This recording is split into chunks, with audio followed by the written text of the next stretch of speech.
Bienvenue dans Smart Bourse, votre émission quotidienne sur Smart for Change. Pour rester à l'écoute des marchés chaque jour, vous nous suivez en direct à la télévision à 17h via vos box. Vous nous suivez en live également sur nos réseaux sociaux et notamment sur le compte LinkedIn de Smart for Change. Et vous nous retrouvez bien sûr en rattrapage tous les soirs, en replay sur bismart.fr ou encore en podcast sur l'ensemble de vos plateformes préférées. Au sommaire de cette édition ce soir, un peu d'analyse de marché alors que l'ambiance semble avoir changé depuis quelques jours et notamment depuis vendredi soir et la reprise des menaces commerciales et technologiques entre les États-Unis et la Chine qui trouvent à nouveau des terrains d'affrontement sur la partie technologique. L'épisode des terres rares évidemment est encore dans tous les esprits. La menace de droits de douane américains supplémentaires au-delà de ceux qui ont déjà été installés sur les produits chinois. Et puis désormais, c'est le transport maritime et les zones portuaires qui deviennent également un terrain d'affrontement pour les États-Unis et la Chine. Pauline Gratel vous apportera un peu plus de détails sur les derniers développements autour de ces tensions sino-américaines avec une trêve commerciale qui doit normalement s'arrêter le 10 novembre prochain et qui explique sans doute cette remontée un peu brutale des tensions entre les deux superpuissances. Le marché a-t-il basculé dans une ambiance beaucoup plus adverse au risque, dans une ambiance dite risk-off? On voit en tout cas des mécanismes de refuge qui fonctionnent, notamment les marchés obligataires ont servi de refuge au cours de ces derniers jours et de ces dernières heures, avec un 10 ans américain retombé autour de 4%. Et puis la volatilité se réinstalle sur les actifs risqués qui ont connu quelques trous d'air depuis ces dernières séances. Et le VIX, l'indice de la volatilité des marchés actions aux États-Unis, qui est remonté largement au-delà du niveau de 20. Le dollar, lui, a retrouvé un petit peu de couleur au cours des dernières semaines, même si on voit aujourd'hui l'euro-dollar remonter en direction de 1,16. Plus de détails donc sur la séance en cours dans un instant avec Pauline Gratel qui vous apportera également les grands développements autour des entreprises avec la saison de publication de résultats qui commence aujourd'hui avec le tir groupé d'un certain nombre de grandes institutions financières américaines. Globalement, les résultats et les chiffres d'affaires sont au-delà des attentes pour les grandes banques de Wall Street, mais les réactions de marché sont parfois un peu mitigées. On voit notamment les cours de bourse de JP Morgan ou de Goldman Sachs un peu affectés, tandis que celui de Wells Fargo est résolument à la hausse aujourd'hui. Sur la cote française, c'est Publicis qui a publié en attendant le point d'activité trimestriel de LVMH ce soir. Et puis un warning pris au sérieux pour Michelin, pris au sérieux par les investisseurs. Michelin, lanterne rouge du CAC aujourd'hui. Et puis le dernier quart d'heure de Smart Bourse, le quart d'heure thématique. Comme chaque soir, nous évoquerons les enjeux industriels autour de la distribution de l'épargne et de la digitalisation de l'épargne avec les outils d'intelligence artificielle, bien sûr, qui sont intégrés désormais à ces solutions digitales. C'est le cofondateur et président d'Odonatech, Stéphane Dauté, qui sera notre invité dans le dernier quart d'heure de Smart Bourse ce soir.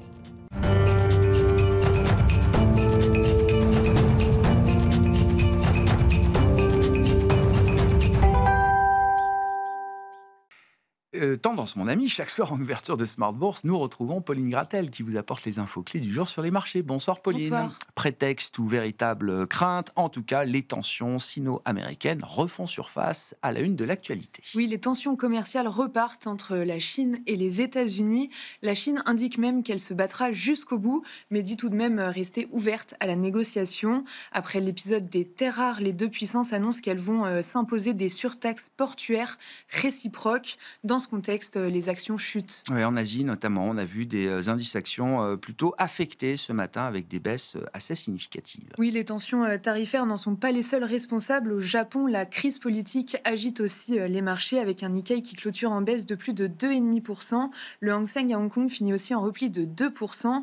Le rendement japonais à 10 ans s'est détendu autour de 1,65% et le yen s'est apprécié. Bon, on a ouvert également en net repli tout à l'heure à Wall Street aux États-Unis. Oui, les indices sont pénalisés de 2% pour le Nasdaq. En Europe, les indices sont également dans le rouge. En France, le CAC 40 cède jusqu'à plus de 1% au cours de la séance, mais se ressaisit un petit peu et évolue autour de 7 900 points. Côté obligataire, le rendement allemand à 10 ans évolue autour de 2,60%.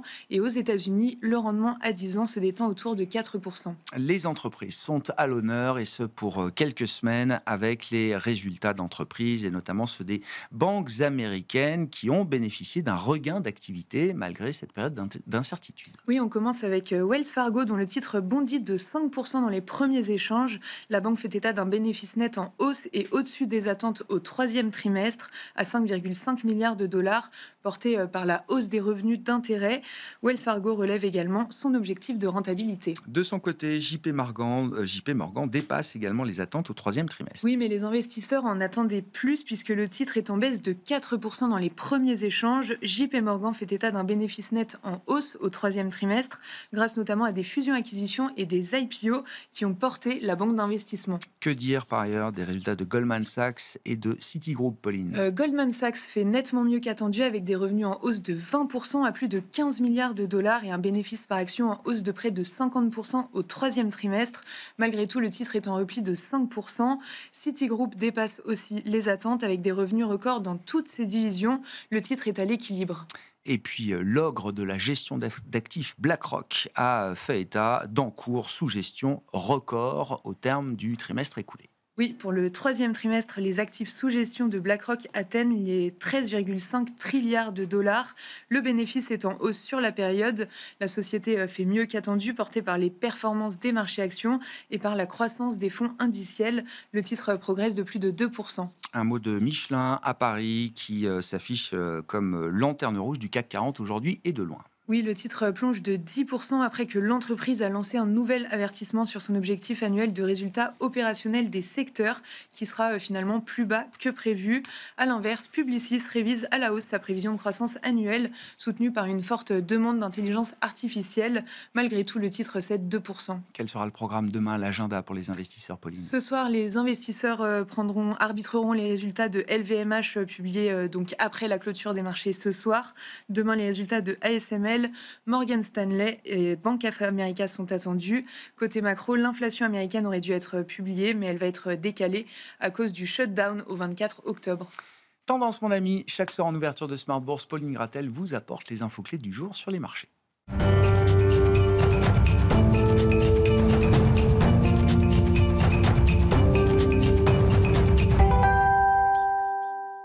Trois invités avec nous chaque soir pour décrypter les mouvements de la planète marché. Vincent Guendy est avec nous, le directeur de la stratégie d'investissement de Cholet Dupont Oudard. Bonsoir Vincent. Bonsoir Grégoire. Pierre Bismuth nous accompagne, directeur général et responsable des gestions de Myria Asset Management. Bonsoir Pierre. Bonsoir Grégoire. Et à nos côtés également Laurent Dédier, le directeur général délégué en charge des gestions chez Autingre Banque Privée. Bonsoir Laurent. Bonsoir Grégoire. Petit changement d'ambiance sur les marchés depuis effectivement l'épisode du retour de la guerre commerciale entre la Chine et les États-Unis vendredi soir en fin de semaine.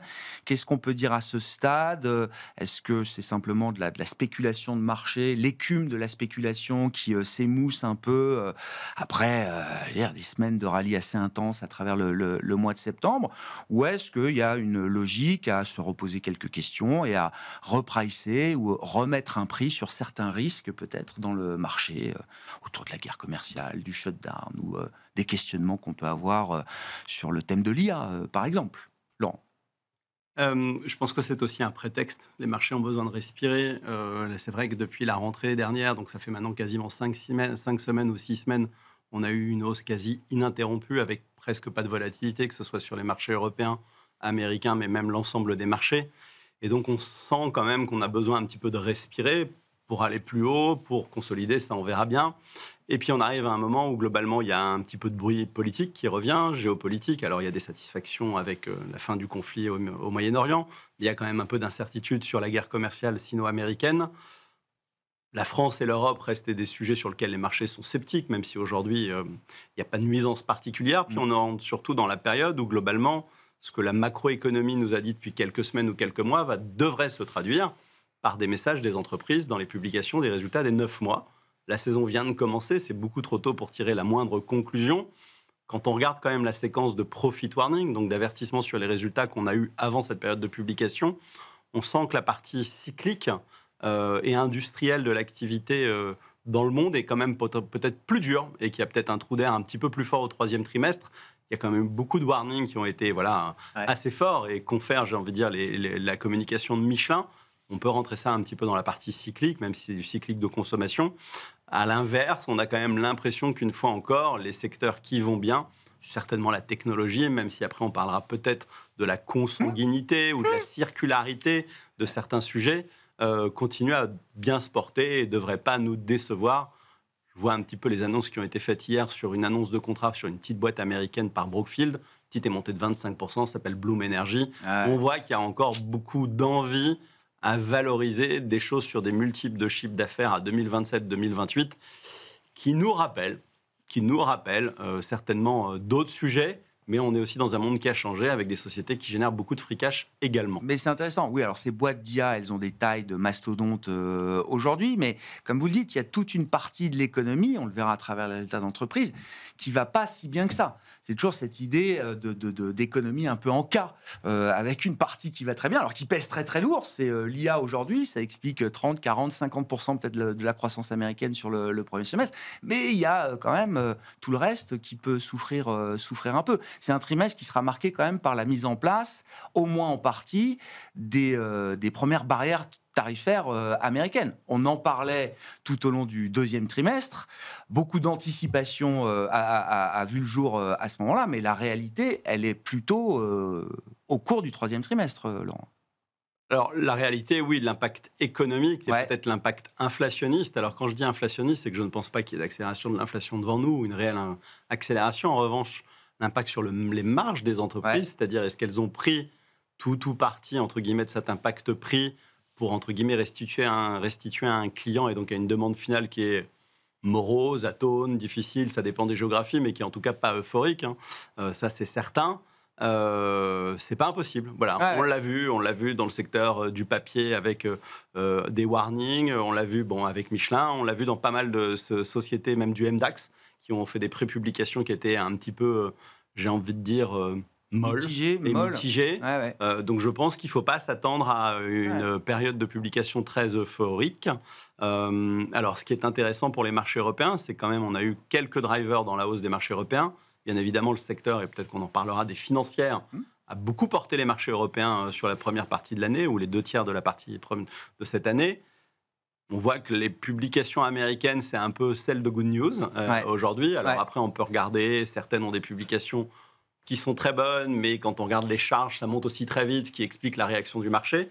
Mais il faut rappeler que le marché européen, pour ces 2/3 cette année, s'est construit sur une très bonne performance des financières et des industriels. Si la Fed venait un petit peu à s'arrêter sur ces deux secteurs, j'inclus la défense dans les industriels, faudra voir quels peuvent être les relais.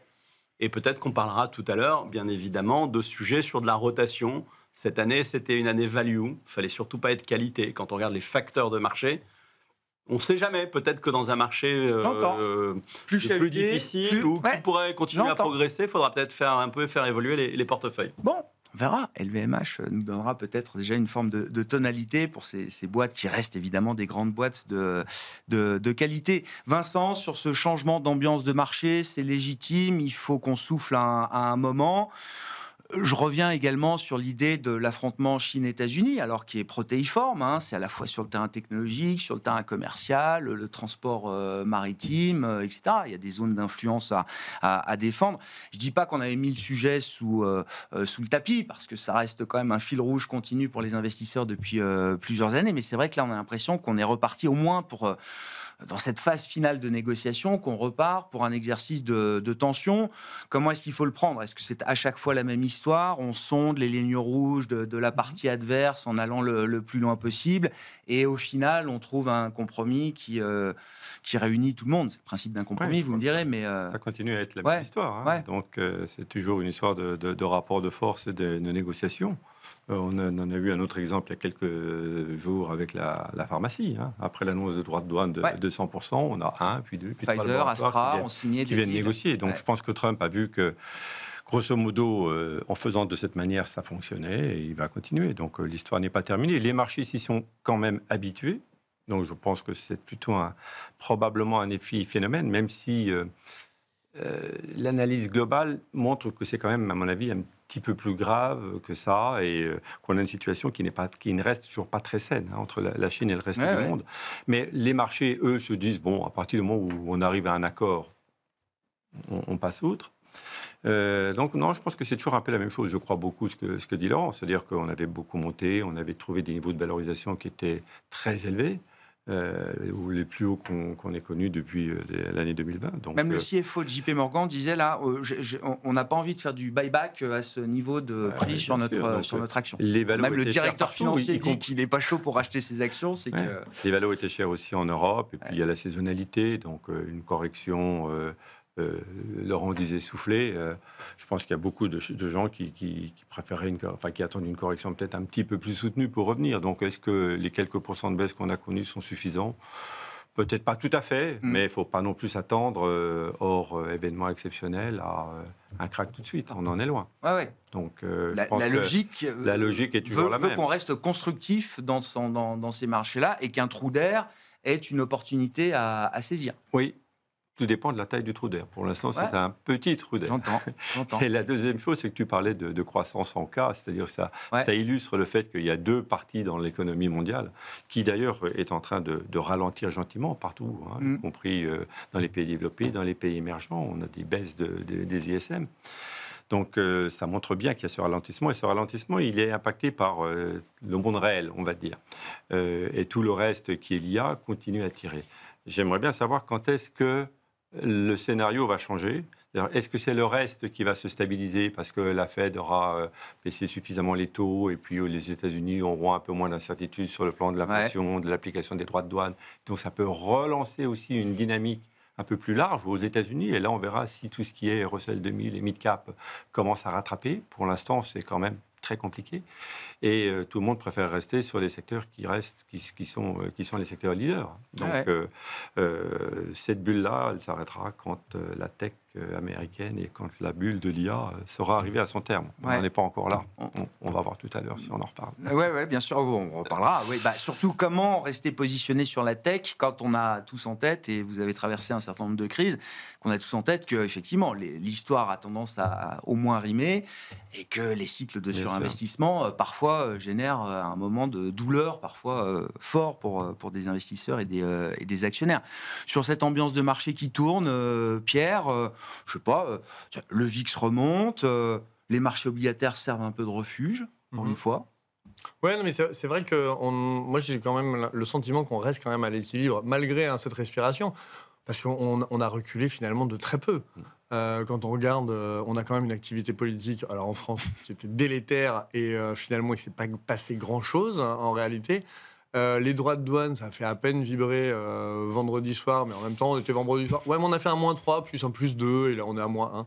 Donc, vous êtes porteur de crypto, vous n'avez peut-être pas vécu le même week-end mais celui qui porte du Nvidia. Oui, mais c'est tellement haut en réalité que en fait, la force du marché fait que c'est extrêmement compliqué d'être absent. En fait, personne ne peut dire moi j'ai une vision très bearish du marché, alors qu'on a finalement, on est tous suspendus aux résultats, mais les résultats finalement, on a l'impression quand même que tout est assez encadré. C'est-à-dire qu'on sait quels vont être les secteurs qui vont pas marcher. Alors merci Ferrari merci Ferrari. Donc, franchement, c'était une très grosse information. Michelin, c'est une très grosse information. Et les banques, parce que Ferrari, c'est pas de l'automobile. Ouais, c'est pas de l'automobile, mais en fait, c'est les prévisions qui sont tellement, on va dire, sécurisées, ou en tout cas peu constructives, qui fait que soit c'est reculé pour mieux avancer, soit on a vraiment une croissance à long terme qui est capée. Donc ça, c'est plutôt intéressant. En tout cas, les prévisions aussi défensives, ça permet justement de réancrer les anticipations, et c'est plutôt pas mal. Donc, et recréer éventuellement du potentiel, de surprises positives. Exactement. D'accord. Et donc ça, c'est plutôt bien. Sur la partie IA, on ne s'attend pas du tout, enfin vu ce qui s'est passé hier comme rebond, je pense notamment à Broadcom, on ne s'attend quand même vraiment pas à une baisse, en tout cas, des prévisions. Donc, on a l'impression quand même que tout est un peu à l'équilibre et que les pièges sont plutôt assez bien vus. Et c'est là où je veux en venir, c'est qu'il nous manque des nouvelles informations. C'est-à-dire qu'on n'a aucune nouvelle information. Les droits de douane, c'est un vieux truc. En fait, on a eu un crack énorme cette année. Plus personne s'en souvient. On dirait que le -20 sur le Nasdaq, on est à +17. Franchement, c'était l'épaisseur du trait. Ça va tellement vite. Les banques centrales sont tellement à la manœuvre et tellement constructives. Le bruit politique, tout le monde s'y est habitué. Donc en fait, on n'a vraiment aucune nouvelle information. Et c'est peut-être là qu'est le piège. Ouais. C'est qu'il nous manque quelque chose de nouveau qui nous permettrait de créer un risque. Là, honnêtement, les risques, il n'y en a pas beaucoup parce que c'est que des vieilles infos. En l'absence de nouvelles, vous dites c'est un équilibre finalement qui est assez stable et assez solide. C'est ça, c'est très difficile d'être bearish et c'est très difficile de se dire, d'avoir un avis très tranché. Là, on a du mal à se dire, moi je vends les actions pour me replacer sur des emprunts d'État. C'est pas le moment de racheter de l'obligataire, par exemple. Je sais pas, question naïve, mais en tout cas, personne, tout le monde. Peut-être que c'est une année où l'obligataire souverain américain, entre autres, affichera des performances positives après, je sais pas, 3 ou 4 années de performances négatives. En tout cas, les actifs risqués obligataires ont la meilleure performance depuis le début de l'année. Sur le crédit, oui. Ouais. Donc là, encore une fois, c'est pas étonnant parce que l'économie est assez molle. On vient de le dire, la croissance mondiale ralentit. C'est un moment idéal pour le crédit. En vrai, on déteste les récessions en crédit, on déteste les suractivités. Et là, on n'est pas du tout dans ce monde-là. Donc, c'est pas étonnant que les spreads sont finalement très contrôlés. Les spreads de crédit à yield, pareil, c'est très contrôlé. Donc, en fait, on est dans un moment finalement assez à l'équilibre. Je sais pas, j'ai pas d'autres mots que ce mot à l'équilibre. Et c'est vrai que même les petits... ça reste confortable. Il y avait un analyste américain qui disait uncomfortably bullish. Voilà, il était positif, mais de manière assez inconfortable. Parce qu'il n'y avait pas d'autres options que de continuer d'être positif dans ce marché. C'est vrai que c'est difficile. Quand on se dit, si on se dit un trou d'air de 10%, un CAC 40 à 7002, qui l'envisage ? Il y en a toujours qui l'envisagent. Non, mais qui l'envisage là à court terme, c'est vraiment difficile de le voir. Alors qu'on a quand même une séquence vraiment dure et on a à peine perdu 1%. Vincent ?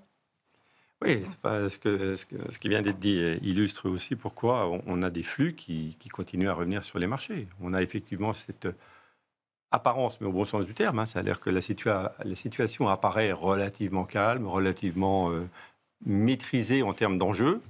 Et donc, les flux continuent. C'est pour ça qu'il est difficile de rester à l'extérieur. Tout le monde sait que louper les dernières années de bulle, c'est très coûteux. Oui.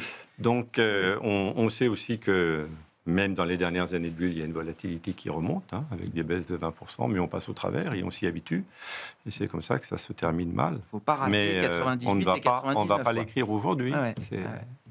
Bon. Tu posais la question, est-ce qu'on est en 96 ou en 99 ? On est plutôt en 96 ou en 97 qu'en 99. D'accord, c'est ça. Mais ça se terminera de la même manière. C'est toujours mon idée de l'histoire qui se répète ou qui rime à minima. Allons-y. Solidité encore solidité ou vulnérabilité du Tamiya. Qu'est-ce que vous en dites là, Laurent, aujourd'hui?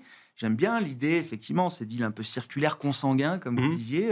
Est-ce que c'est déjà un canari dans la mine? Alors, en termes de comportement, le problème, c'est que tout le monde en parle. Ça fait les gros titres tous les jours. Donc, tout le monde est au courant de la manière dont fonctionne cet écosystème IA aujourd'hui. Est-ce que pour autant, ça annihile le risque qu'il y a sur cette thématique? Et puis derrière, je veux bien qu'on développe cette idée de rotation éventuelle vers peut-être des secteurs de qualité.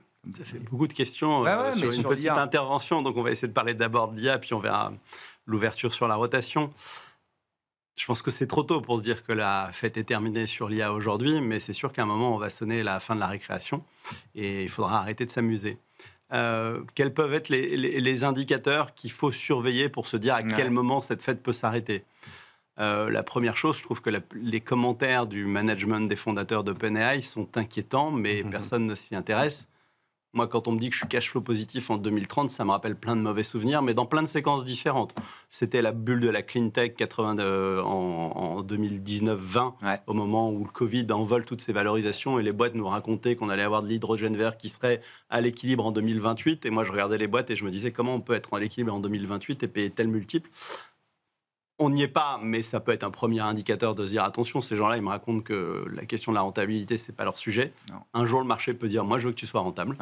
Le deuxième sujet, et ça, c'est celui qui sera le plus intéressant, mais à mon avis, on le verra pas en 26, on le verra plus en 27, c'est que tous ces hyperscalers qui mettent des capex par montagne, c'est des Everest de capex qui tombent tous les ans et qui sont multipliés de 30 à 50% année après année.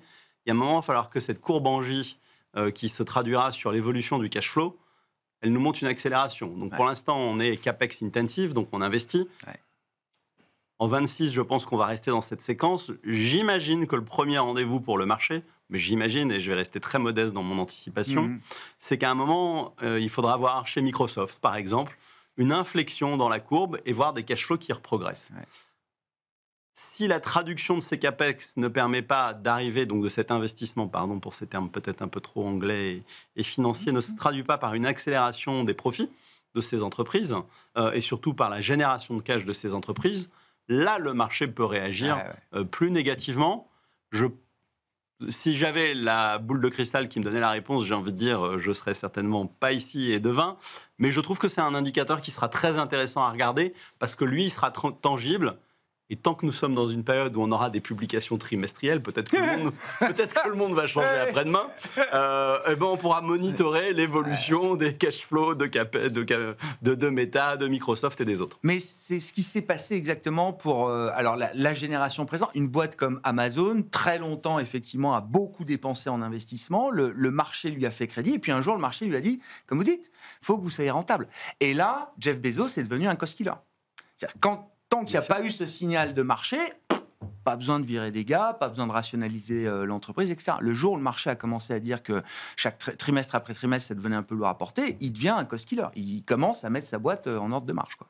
Exactement. Et puis je pense qu'après, il faudra surveiller. Alors, autour de la table, on connaît, probablement pas tous spécialistes, et moi, je vais rester très modeste dans ma compréhension du sujet, mais il y a aussi beaucoup de choses qui se passent dans le monde du private equity, sur la partie IA. À un moment ou à un autre, il va falloir recycler ces investissements vers de nouveaux investissements. Et donc, il faudra passer la patate chaude à un copain, à un voisin, à un nouvel entrant. Oui, bien sûr. Peut-être qu'à un moment, elle sera trop brûlante pour que quelqu'un la récupère. Et là, si on commence à avoir des valos, alors ça, cette séquence, je ne sais pas la qualifier, je ne sais pas la monitorer en termes de timing. Mais je pense qu'il faut quand même regarder ce qui se passe dans le monde du non-coté du private equity. Ça entraînera peut-être après-demain une rotation. Il y a quand même 2-3 ingrédients pour dire qu'on peut un peu faire évoluer les portefeuilles en ce moment, parce qu'il y a quand même des valeurs de qualité qui ont été un peu abandonnées, mais je pense que c'est difficile de sortir, surtout quand on arrive en fin d'année, qu'on connaît le sujet du window dressing, que tout le monde veut montrer qu'il avait les belles valeurs pour avoir fait la bonne performance, ou justifier qu'il n'était pas loin de son indice, mais qu'il avait fait son maximum pour être le meilleur. C'est pas le moment de sortir. Peut-être qu'en janvier, on sonnera une première micro-récréation. Bon, on verra. On a une micro-alerte sur Oracle, sur un rapport de presse qui disait qu'effectivement la rentabilité des data centers à ce stade-là du cycle déjà n'était pas. Voilà. Et donc on voit bien, le marché est quand même très vigilant par rapport à ça. Comment on reste exposé au thème de l'IA en ayant conscience de ce risque effectivement de bulle, de cette asymétrie aussi. Voilà, on voit sur un petit coup de tabac ou sur un trou d'air, on voit tout de suite. Alors des valeurs peuvent s'envoler de 30%. J'imagine qu'elles peuvent aussi faire le chemin inverse assez vite sur quelques heures ou quelques séances. Oui, c'est vrai que c'est très difficile d'en sortir. Nous, on reste investis sur tous ces grands titres. Et paradoxalement, quand on verra, un des indicateurs qu'on surveillera dans les prochaines années, parce que là aussi c'est très difficile, on va rester modeste, comme disait Laurent, un des indicateurs qui manque pour caractériser ce marché de bulles, ce serait d'avoir beaucoup d'IPO.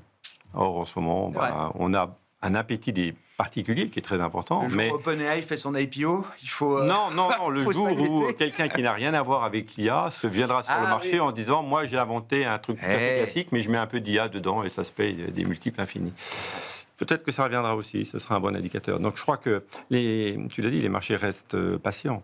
Et puis ce qui se passe aujourd'hui avec la consanguinité, les investissements croisés, quand on voit que les investissements d'OpenAI, mais comme tous ces acteurs de la tech et ces startups, c'est the winner takes it all. Donc au début, tant que l'argent est disponible, on continue d'investir au maximum pour évincer les autres.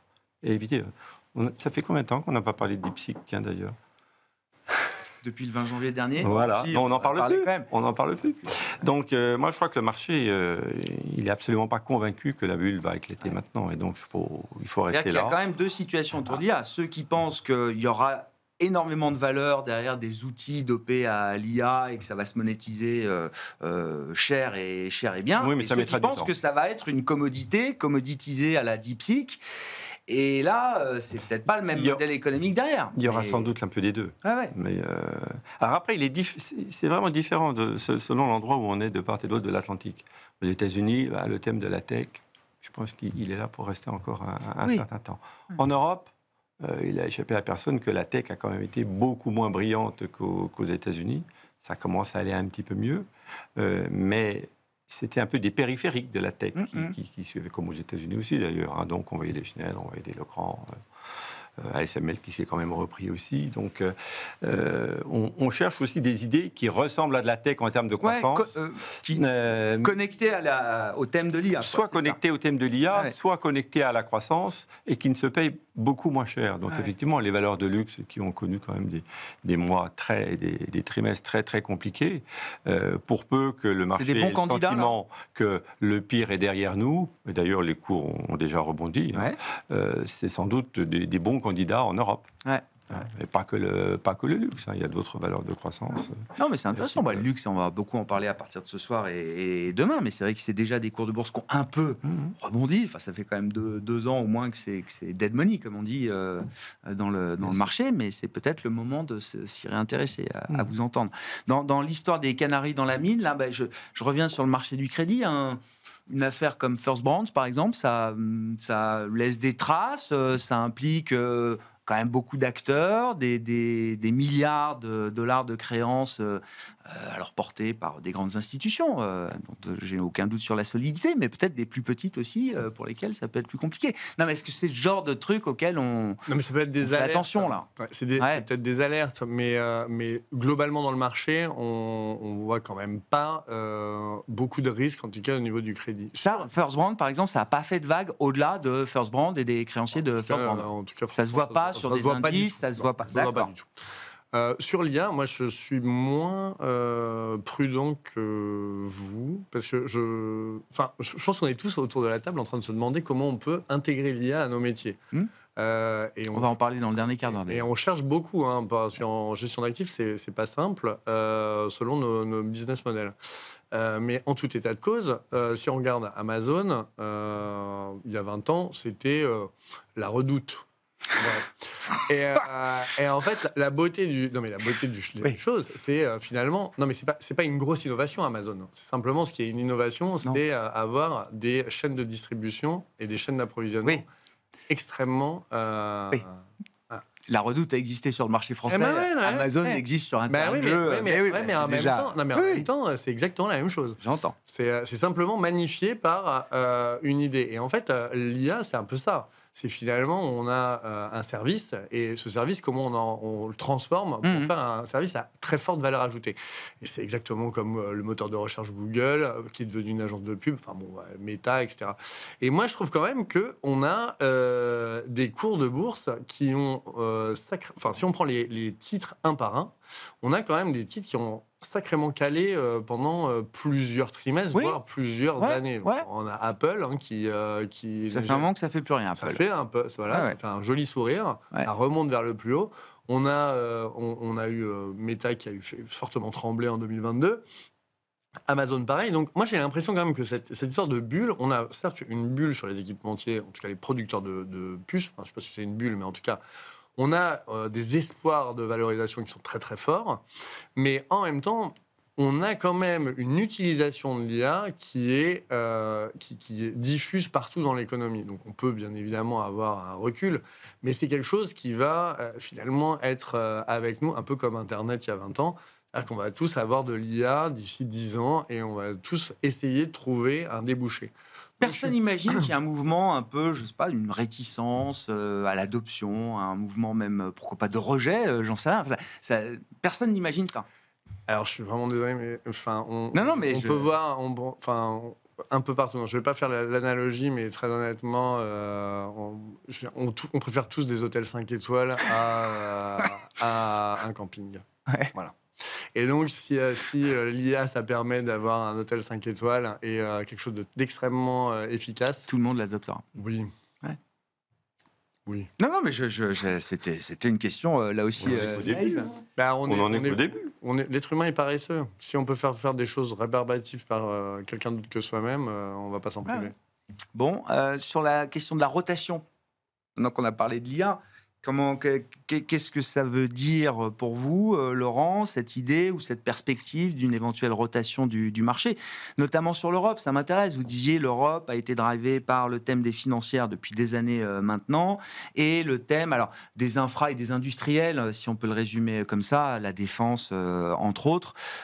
Qu'est-ce qui serait candidat à venir soutenir à nouveau le marché si ces deux thèmes-là s'effritaient un peu en termes de performance boursière, j'entends? Je vais m'autoriser une parenthèse sur l'IA, Grégoire, parce que l'analogie avec l'Internet était très importante, mais de grandes études faites par des cabinets de consultants ont démontré qu'Internet n'a eu un impact sur la productivité Zéro.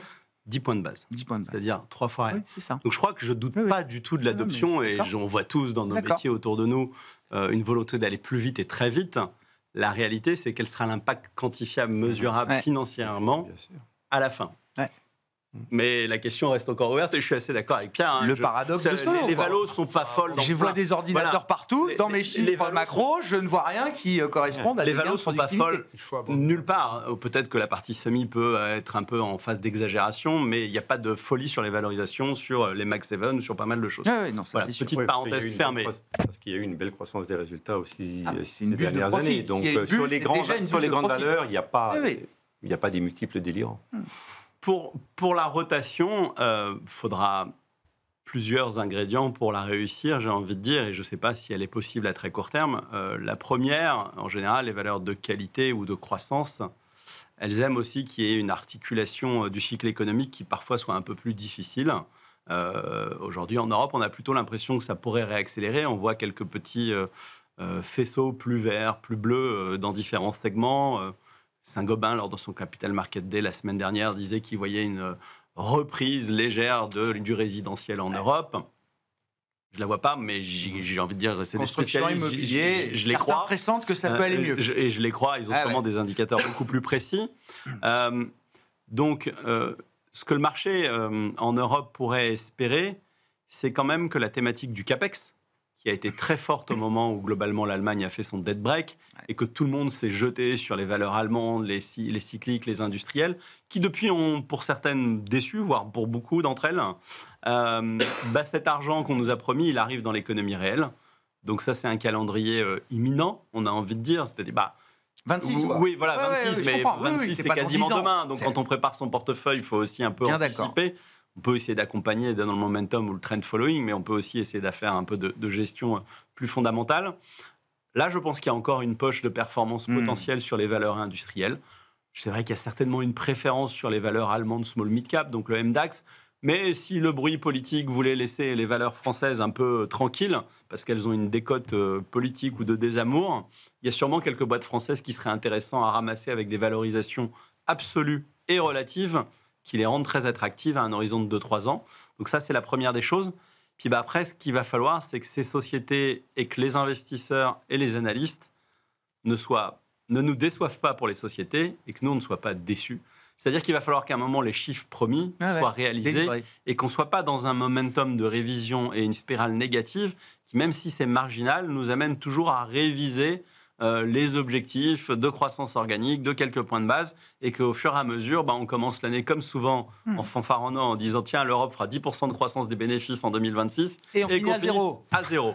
Voilà. Et donc ces boîtes-là, elles ont ce devoir d'essayer d'avoir une vision très rationnelle, même si c'est très difficile dans ce monde qui bouge très vite, sur leur capacité à se projeter sur la réalisation de leur profit l'année prochaine et de les tenir. Donc vaut mieux, et j'aime bien le discours de Pierre sur Ferrari, parfois faire un très léger reset. Ferrari, depuis, a annoncé, je crois qu'ils avaient 8,6% de détention de leur capital. Donc, ils ont profité, parenthèse, que je n'ouvrirai pas. Mais très clairement, il faudra que ces sociétés soient au rendez-vous. Bon, pour LVMH, c'est un peu trop tôt pour savoir. Mais c'est vrai que si on commence à avoir des séquences sans déception, même s'il n'y a pas d'euphorie, le marché sera capable, je pense, de re-rater tout doucement ces sociétés qui ont aujourd'hui peu de place dans les portefeuilles et qui ont des valorisations qui sont globalement raisonnable. Est-ce que ça veut dire en creux, Laurent, qu'il faut se calmer un peu avec les financières ? Alors les financières, elles sont encore dans un cycle positif, et c'est vrai que si on parle d'un cycle économique qui s'améliore, globalement on aura encore un cycle positif pour les financières, parce qu'il n'y aura pas de non-performing loans, et elles continuent du rachat d'actions, donc c'est des boîtes qui ont du dividende, du rachat d'actions, des profits qui sont bien orientés, des valorisations qui sont encore raisonnables. Quel Ce cycle, n'est pas le moment de encore les sortir, mais après on peut écréter. quel cycle pour les financières quand même depuis 4-5 ans maintenant. Sur l'Europe, ça m'intéresse en tant que territoire d'investissement. Là, qu'est-ce que vous avez envie de privilégier, de recommander stratégiquement, Vincent? L'idée d'une rotation, est-ce que ça parle? On parlait du luxe, est-ce que des valeurs de qualité? La pharma, la santé, est-ce que c'est des secteurs aussi qui peuvent revenir, qui sont des secteurs lourds, qui pèsent dans les indices quand même? Alors, comme on gère quand même beaucoup de clients particuliers, Oui. je voudrais quand même aborder une question qui revient régulièrement, c'est la place de la France dans les portefeuilles. Très bien. Puisque une question qui nous est souvent posée, et là, il y a plusieurs interprétations. Certains peuvent dire que la France a déjà décoté. Les valos sont déjà plus faibles, le marché a moins monté aussi, donc il y a peut-être effectivement quelques opportunités. À côté de ça, aujourd'hui, on a l'impression que c'est le calme sur le marché des dettes, sur les govies, puisque grosso modo, le spread, il est resté à epsilon près au niveau où on était après la première dissolution. Parce qu'en fait, depuis ce moment-là, on price à peu près la note que l'on a aujourd'hui. Oui. À plus. Marché Qui va pas être en dégradé, juin 2024. qui va pas être probablement dégradé immédiatement. Mais à moyen terme, c'est quand même pas exclu, parce que je ne pense pas que le chemin que l'on prenne actuellement en termes de politique économique permette de redresser beaucoup les finances publiques. Donc ça reste quand même une question. Et donc, une des premières questions auxquelles nous répondons, c'est, bon, il y a de très belles valeurs françaises, mais globalement, si on trouve aussi bien en dehors de la France, il vaut mieux y aller. Des équivalents en dehors de France? Exactement. D'accord. Donc, on sait que les valeurs de luxe, on a du mal à en trouver ailleurs. Il y en a. VMH, mais vous l'avez qu'à Paris. Puis, ce sont des valeurs internationales. Donc, tout ce qui est très domestique français, on est quand même un petit peu moins chaud, largement dessus, voire même certaines banques françaises, qui sont peut-être moins bien valorisées que des banques espagnoles ou italiennes. Et après, sur l'Europe, je crois qu'il y a... c'est vrai que le thème de l'industrie et de la défense a été déjà beaucoup joué, mais ça a commencé à souffler un petit peu parce que les réalisations mettent du temps à arriver, c'est vrai, dans les infrastructures. Donc, on va peut-être aussi avoir des points d'entrée pour renforcer ces secteurs pour des personnes qui n'en ont pas. Je pense que le secteur du luxe est un bon candidat. Le secteur de la santé qui a beaucoup souffert et qui a commencé à frémir un petit peu. Vous évoquez c'est un secteur sur lequel on pourra commencer à revenir. Enfin, moi, je suis revenu plus neutre, alors j'étais assez négatif sur le secteur. La consommation, c'est compliqué en Europe. Donc, c'est toujours pas un secteur favorisé. Donc, les banques, les industriels, la santé, les télécoms, je ne sais pas. Ça redémarre, ça revient en arrière, c'est très compliqué. L'immobilier, ça a beaucoup rebaissé. On y avait pas mal les foncières. Les foncières, Bon, donc, il n'y a pas beaucoup de secteurs qui sont très, très folichons, qui nous donnent envie d'aller en dehors de ceux que j'ai évoqués. Et les émergents, ça a toujours un peu de place pour des clients, en tout cas, qui souhaiteraient être exposés en aux petite émergents. diversification sur l'Asie, oui. Ouais. Mais bon, ça a été quand même beaucoup moins brillant que par le passé. Donc, on a été un peu échaudé. L'Asie? Je veux dire, depuis 3-4 ans, c'est pas le. Ah bah oui, c'est sur pas le 3-4 ans. compartiment qui a Non, été sur le. 3-4 ans, j'entends. Non, je préfère encore avoir des valeurs américaines Non. de tech que des valeurs américaines. Non, c'est un retour depuis 12-18 mois, on va dire, pour ce compartiment asiatique et dans les émergents. Donc on est plutôt États-Unis et Europe. Voilà. sur la logique d'investissement qui vous anime là chez Myria Asset Management, Pierre? Alors nous, on raisonne beaucoup en tracking error par rapport aux indices de référence. Les seuls vrais biais qu'on a sur les secteurs, c'est bien sûr les financières, pour une raison vraiment assez évidente, c'est que le PE n'a pas évolué en 3 ans. La valorisation, Voilà. La Donc cherté des vraiment actions. pris sur bénéfice. La croissance des résultats est tellement rapide que... Voilà, donc en fait, on est revenu d'ailleurs, parce que je me suis trompé sur une manipulation sur mon Bloomberg, et donc on est revenu à des prix qui prévalaient avant 2011. Sur le futur banque, donc vraiment on a mangé notre pain noir et là voici le pain blanc. Donc ça c'est vraiment pas mal. Donc on est toujours très confort et bien évidemment sur la technologie. C'est les deux seuls secteurs vraiment où il y a des biais dans les portefeuilles diversifiés. Sur les émergents, nous on préfère vraiment la dette et le crédit émergent. Qui a bien payé la dette émergente. Alors après, on regarde corporate, souverain, devises dures, locales, etc. Mais c'est positif partout. tout. Voilà, on est très corporate, devises dures, déjà parce que c'est pas dans nos indices de référence, et le portage est extrêmement attractif, même couvert en euros. Bien sûr, on pourrait aller sur de la dette locale, mais là, il y a un effet dollar qui est difficilement maîtrisable. Donc c'est super cette année. Là, ça a bien payé. Voilà. Les devises émergentes ont bien tenu. Enfin, le dollar a baissé face à tout le monde. Voilà, donc, exactement. Donc ça, c'est vraiment très, très bénéfique. Mais c'est vrai qu'en logique d'investissement, on n'a aucun problème à aller sur de la dette émergente beaucoup plus facilement que sur des actions émergentes. Je trouve que l'effet coupon est très protecteur. C'est vrai que sinon, on prend des investissements donc dans la construction des portefeuilles, on est assez proche des indices. Et ces indices étant des indices larges, on reste en tracking error très faible. Très faible. Parce qu'on est finalement, on est exposé sur tous les secteurs et on voit bien que la logique d'investissement qui part entre value, growth et selon les secteurs, c'est très difficile de voir les rotations de plus en plus rapides du marché. Donc autant être très éclaté et très exposé sur l'intégralité des secteurs. Pour conclure, Laurent, avec vous, sur la logique un peu globale d'investissement là, à ce stade. On reste positif sur les marchés d'actions. On aime beaucoup les deux thèmes qui ont été développés par Vincent, États-Unis, Europe. On est un peu plus neutre aujourd'hui sur la partie fixed income.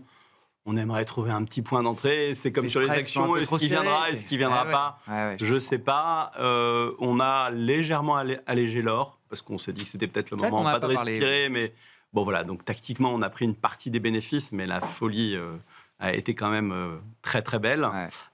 Et sur les devises, on se pose quand même la question de se dire que le dollar a peut-être terminé sa baisse contre l'euro et que la jambe à venir, ça peut être peut-être contre les devises émergentes, encore un peu plus en l'année prochaine, avec un deal entre M. Trump et certains gouvernements en disant je stoppe mes tarifs, mais tu me laisses ta devise un peu glisser parce qu'aujourd'hui elle est administrée, elle n'est pas en free float. Voilà, on peut imaginer des choses comme ça, mais on reste quand même optimiste, et je suis très d'accord avec ce que disait Pierre tout à l'heure. On n'arrive pas à trouver le scénario qui ferait vraiment glisser le marché violemment.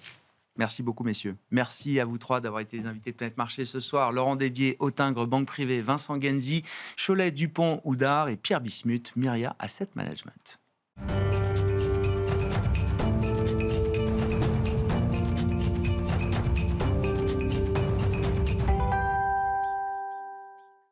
Le dernier quart d'heure de Smart Bourse chaque soir, c'est le quart d'heure thématique. Le thème ce soir, c'est un sujet industriel d'importance pour l'ensemble du monde de la gestion de patrimoine, de la gestion d'actifs et de la distribution des produits d'épargne notamment. C'est l'intégration de l'IA dans des solutions toujours plus digitales. Nous en parlons avec Stéphane Dauté, qui est cofondateur et président d'Odonatech, à mes côtés en plateau. Bonsoir Stéphane. Bonsoir Grégoire. Merci beaucoup d'être là pour nous raconter une nouvelle étape du développement d'Odonatech, avec donc la mise sur le marché en ce moment d'une solution qui a été conçue, co-conçue avec Advise, qui est une fintech du secteur, c'est ça Stéphane, et qui vise à améliorer toujours plus l'expérience client et la facilité de souscription pour des contrats d'assurance vie et de PER. C'est ça, Stéphane ? C'est ça notre actualité. Donc, nous, à l'origine, on développe une solution IA. Donc, ça, c'est l'activité de Donatech, un assistant IA qui permet aux institutions financières de digitaliser la relation client, d'offrir un nouveau canal de communication avec leurs clients. Derrière, on analyse les communications entre le client épargnant et l'agent. Et puis, on restitue des éléments de connaissance client, des motifs de contact. Et là, c'est vrai qu'on a annoncé un partenariat avec Advise qui fait des parcours de souscription et qui fait qu'aujourd'hui, on a l'ambition ensemble de faire des parcours de souscription qui sont aussi simples qu'une conversation. Voilà. Et on est loin d'en être là. Alors aujourd'hui, on n'en est pas là. Il y a eu des gros progrès sur la digitalisation, bien sûr. Néanmoins, il y a en combien de temps on peut souscrire un contrat d'assurance vie aujourd'hui, dans le meilleur des cas ? Allez, on va dire 10 minutes, un quart d'heure. Et puis surtout, ça demande de l'autonomie. Et en France, on manque d'éducation financière et il y a pas mal d'épargnants qui manquent d'autonomie et de confiance, du coup, pour souscrire directement en ligne. Donc, le fait d'ajouter de l'IA permet d'aider l'épargnant et au final d'aider la souscription.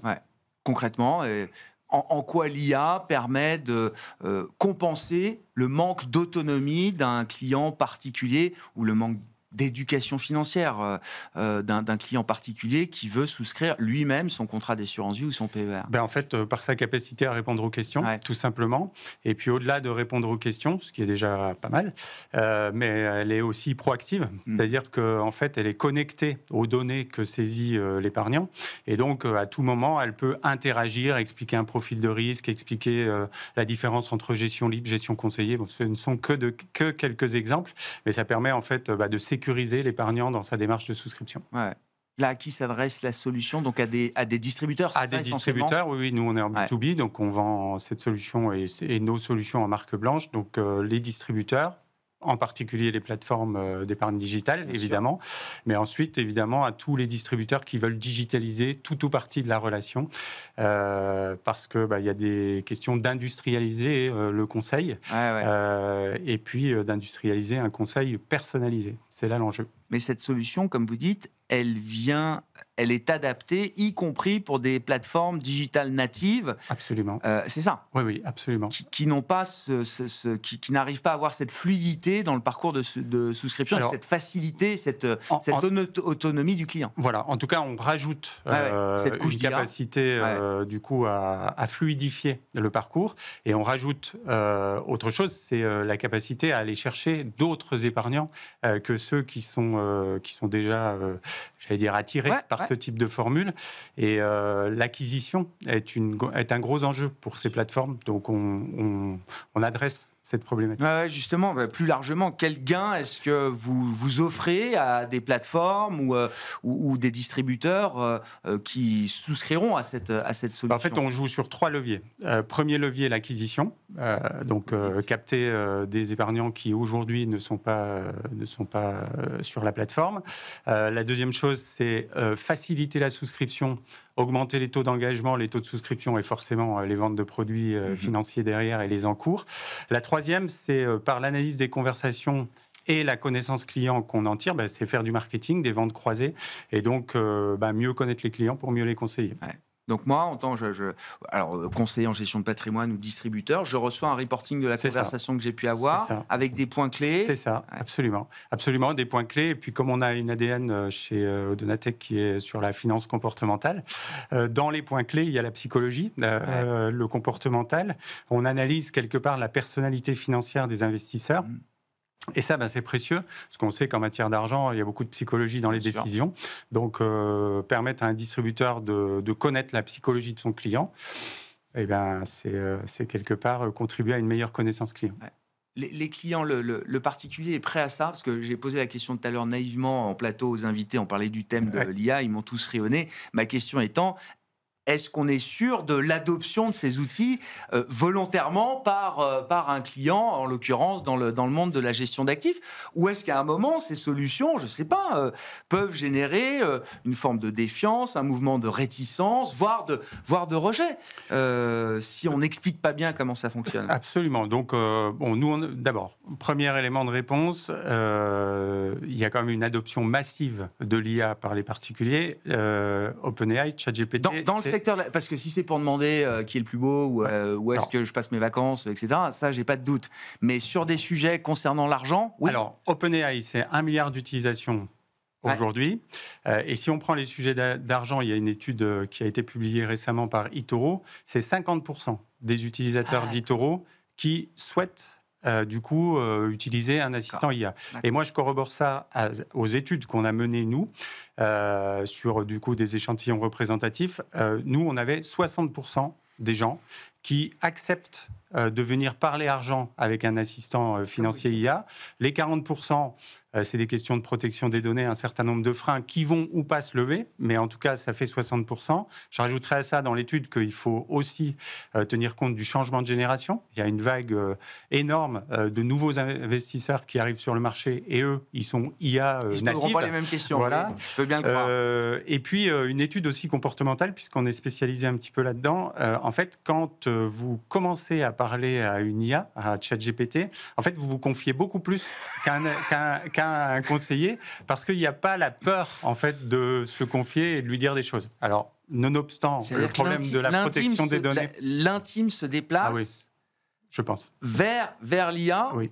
Mais le conseiller se fait déposséder quand même d'une partie de cette relation. Alors, moi, je crois assez à la relation dite hybride.